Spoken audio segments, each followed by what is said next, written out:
Okay, well, dear ones, we got interrupted. Our technology got interrupted midstream. This is a Sunday morning. This is Palm Sunday.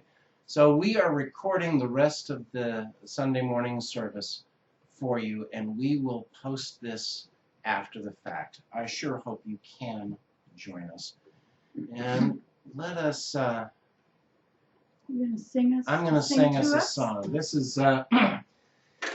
This is Ricky Byers Beckwith, and I just got word that she's recently retired, and she's been a good friend for a number of years. I remember a very fun evening where we helped staff her her sales table at a conference while she was selling music. It's a concert. This is the spirit of. This is brand new for me. Of course, I've sung this before, but this is the first time I'm doing a solo.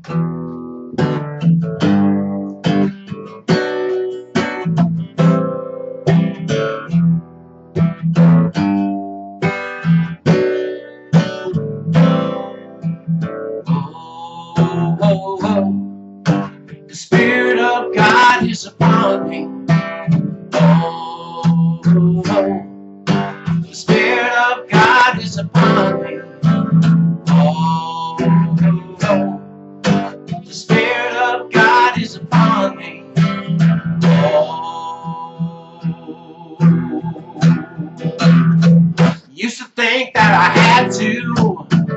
Used to think that I should. Scripture told me that I had to be good. Now I love because I want to. Love because I am free. Blinded by the Spirit. Oh Lord, yeah. The Spirit of God is upon me. Yes, it is. Oh, oh, oh. The Spirit of God is upon me. Oh, oh, oh. The Spirit of God is upon me. Oh, oh, oh. The Spirit of God is upon me. Oh, don't need any prodding. Don't need any law. Wanna sing with all my heart. God's my all in all. I let go of my burden. Loving God set me free. Blinded by the Spirit. Oh Lord, yeah, the Spirit of God is upon me. Yes, it is. Oh, oh, oh. The Spirit of God is upon me. Oh, oh, oh. The Spirit of God is upon me. Oh, oh. The Spirit of God is upon me. Oh,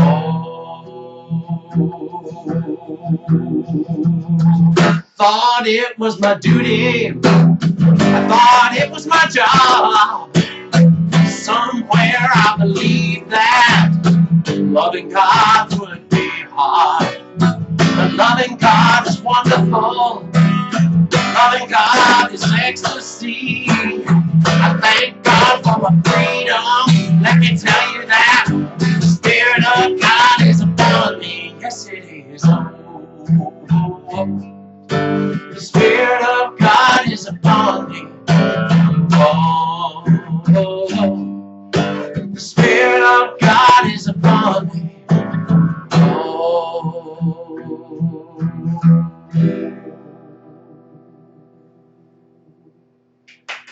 Thank you.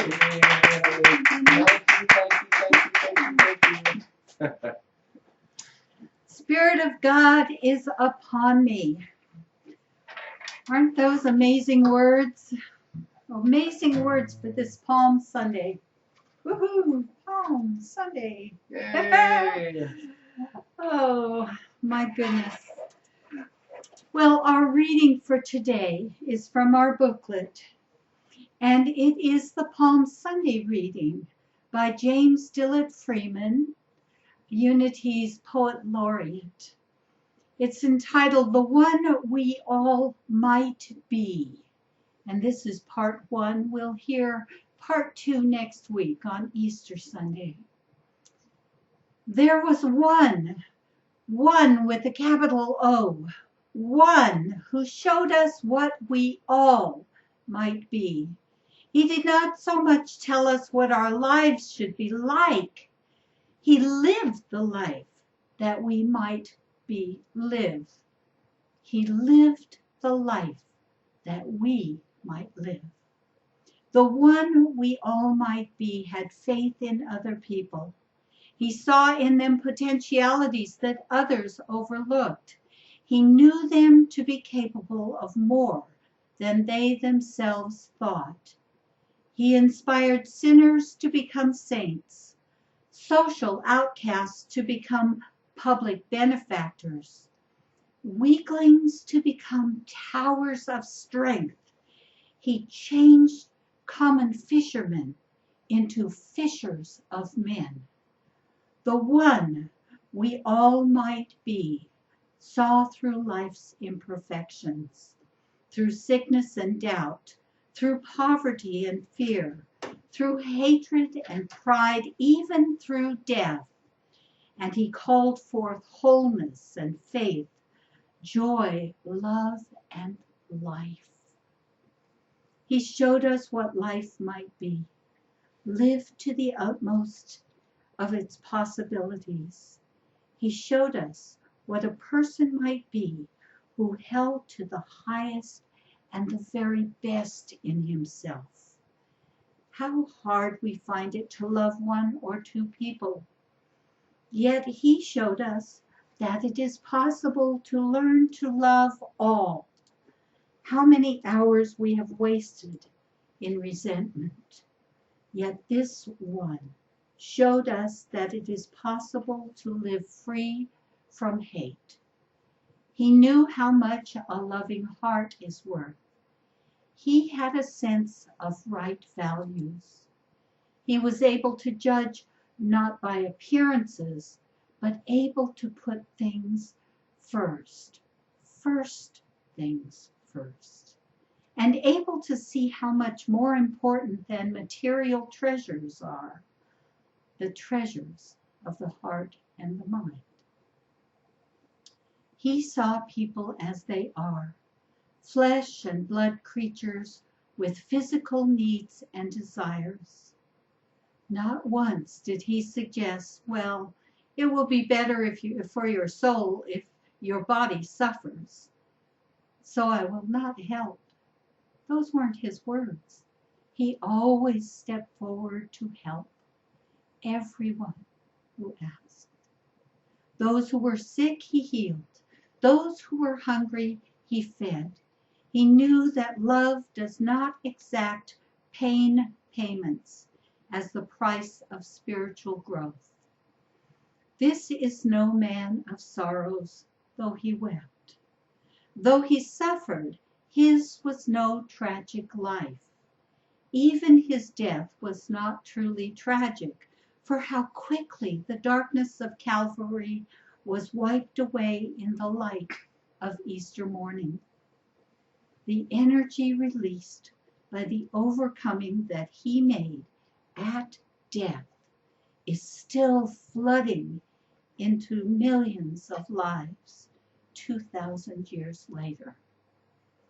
Jesus is the one who showed us what we all might be. And so, it's Palm Sunday. It's traditionally the day that Jesus rode into Jerusalem on a young donkey. And in our reading, we learned that Jesus didn't so much tell us what we should do and be, but show us what we should do and be. He did not so much tell us what our lives should be like, as he lived the life that we might live. When we consider the Easter story, we can find much to use as resource for what is happening in our world experiences today. It was the week of Passover for Jesus. Now, metaphysically, Passover according to the Metaphysical Bible Dictionary, represents a time of moving from one state of consciousness into another. Friends, we are most certainly going through a world experience that will change us forever. Jesus and his disciples were Jewish, and they stayed outside the city, and Jesus sent them to prepare for their Passover in the city. This was to be a time of celebration, marking the freedom of the Israelites from the Egyptians. Passover. It's celebrated even today, as in Jesus' time, to commemorate the Israelites' exodus from Egypt and their transition from slavery into freedom. It's a huge consciousness shift that occurred among the people. So still outside the city, Jesus told his disciples to prepare the room, prepare the meal, and bring him a young donkey. Now, yes, he could have walked. He could have walked just like his disciples. But the young donkey was very important as a symbol. And so for many reasons, he selected a young donkey. Let's look at the symbol of the young donkey metaphysically. This very young donkey was not previously ridden. It was pure and it was new. The ride initiated something new and different. Ordinarily, royalty would be riding into the city, but they would be in or on much more grand conveyance, wouldn't they? Not a lowly donkey. The donkey was a symbol of the people, humble, and being humble was good for Jesus. In this case, a donkey echoes the way that Mary rode into Bethlehem to birth Jesus, another donkey that initiates a great change. A donkey was witness to both these events, humble and for the people. That is the signal. A donkey not only is a means of transport, but much more. It is a source of strength and duty. It represents a helper and support for humankind. So the donkey is an important symbol in the Palm Sunday entrance into Jerusalem and that which was to unfold. The palm branches, they are another symbol. They are said to have been waved and put down in front of Jesus as he came through the town. And that they metaphysically represent unlimited strength that is available to Jesus. Unlimited strength, the palm tree.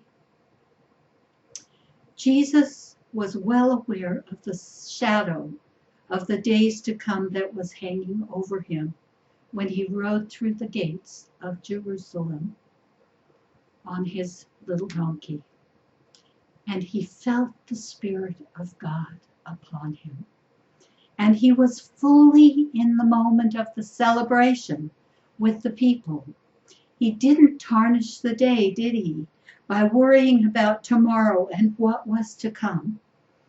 Now there's a perfect message in this for us. Jesus followed his own advice when he said, "Therefore, do not worry about tomorrow, for it will take care of itself." Jesus was on a mission. His task was to change the consciousness of humankind. And every step fully engaged in the moment kept him on task. He was surrounded by joyful people. You know, he must have experienced them as if they were children rejoicing, and he let the little children come unto him as he shared in their joy, all the while knowing that it would all have to come apart in order to evolve, to change, to spiritually evolve and rise into a more spiritualized consciousness, humankind would need a great major change. You see, it takes a major event to shatter crystallized, rigid consciousness. So, riding into Jerusalem on Palm Sunday, Jesus was experiencing the calm before the storm.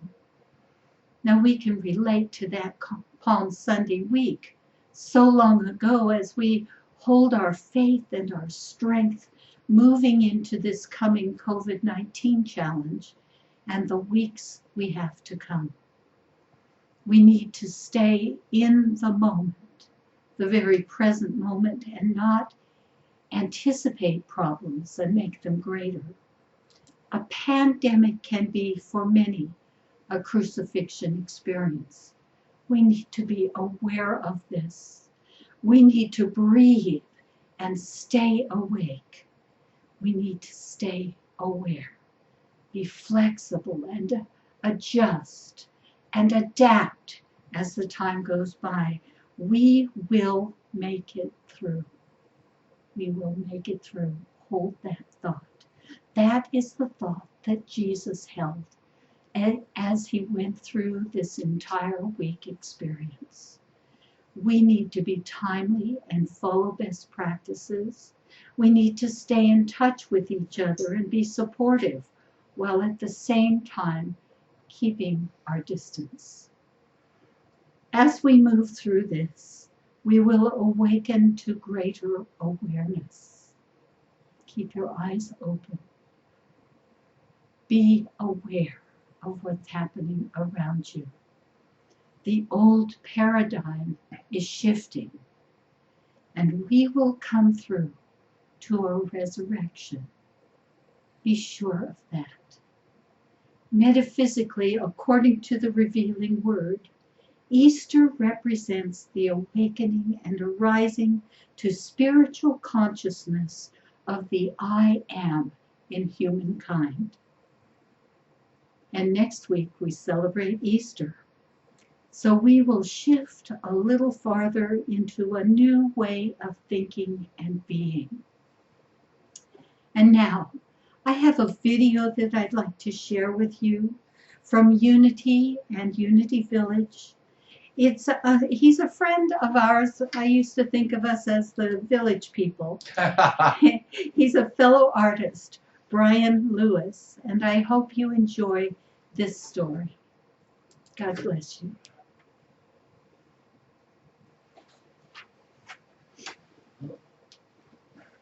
Okay. Oh, we don't have any sound. Yeah.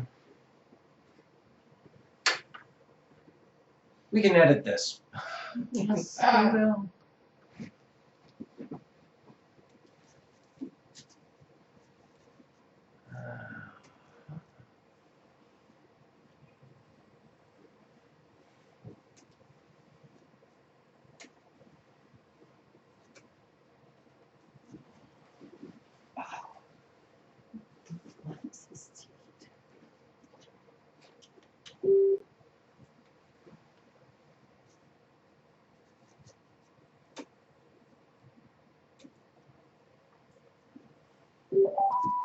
Okay.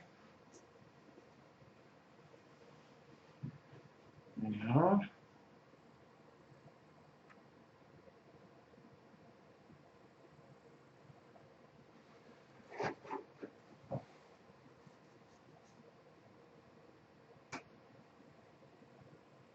Oh.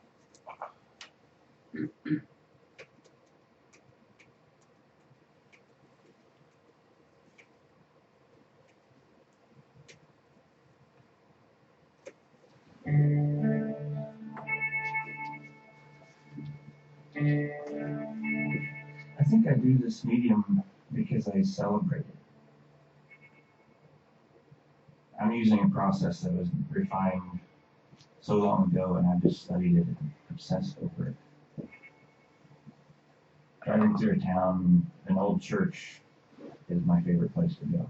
I can spend hours in a church just staring at, one window. And You guys see it? I think I'm still in awe of just the medium itself. So much that I guess I finally cultivated the ability to emulate that work that I love so much. What I love about Unity is that there are these simple, practical concepts that you can ground yourself with when things get chaotic. It strikes me how relevant it can be to a situation I'm in.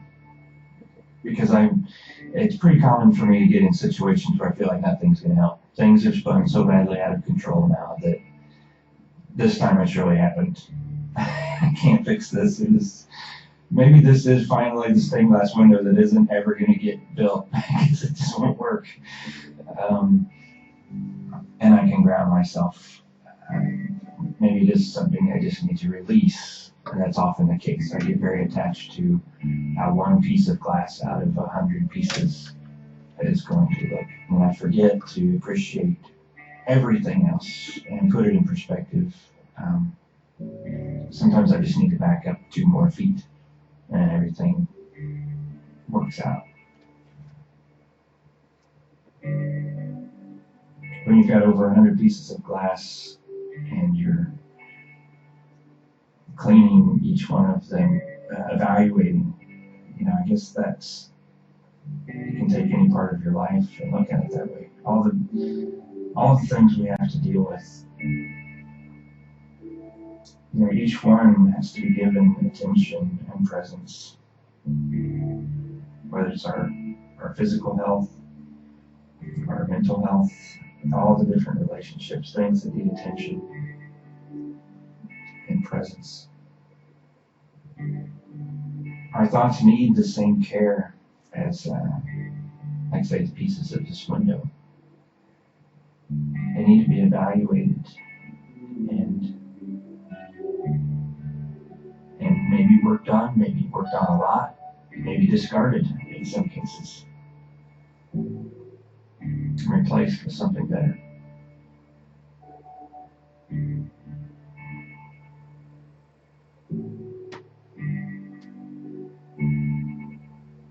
I love the idea of thinking of my work as a spiritual process. This work, has the imagery, and it is used for worship. But really doing the work in our lives that matters. This project, it's really a good illustration of that. Every solder joint, I really want that to be the best solder joint. This work usually isn't glamorous or inspiring. The processes are dirty, sometimes dangerous.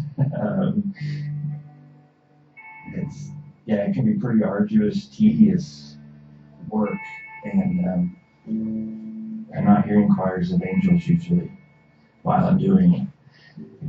So it's just the opportunity to be present with something, to do something with excellence.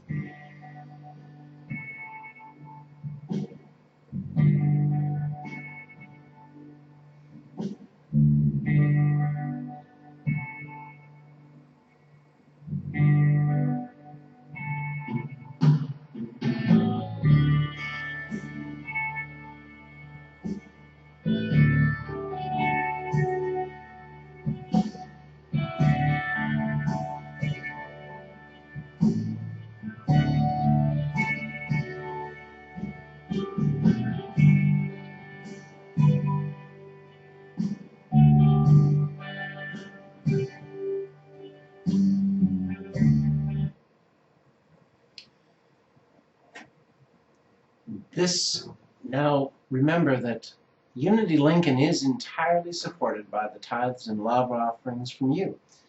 So at this time it is critical that we continue to receive your gifts by mail or drop-off or by bank payment or PayPal.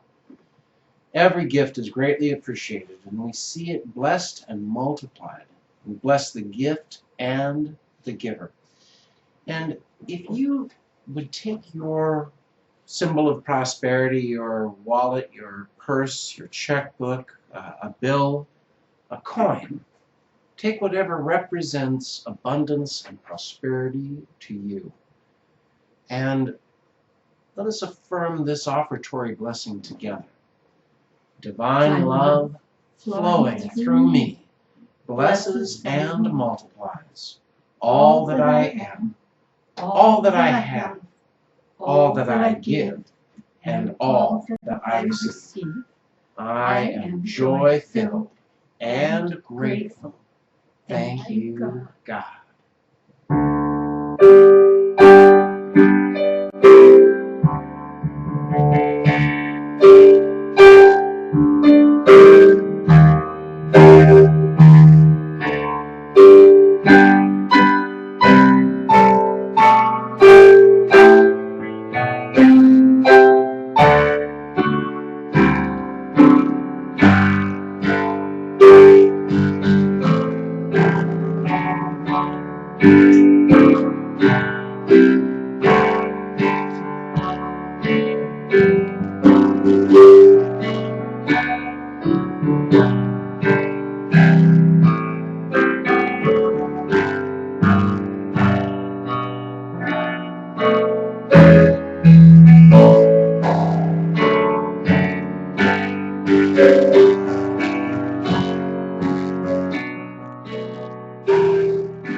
Thank you, Svetlana. Thank you, Svetlana.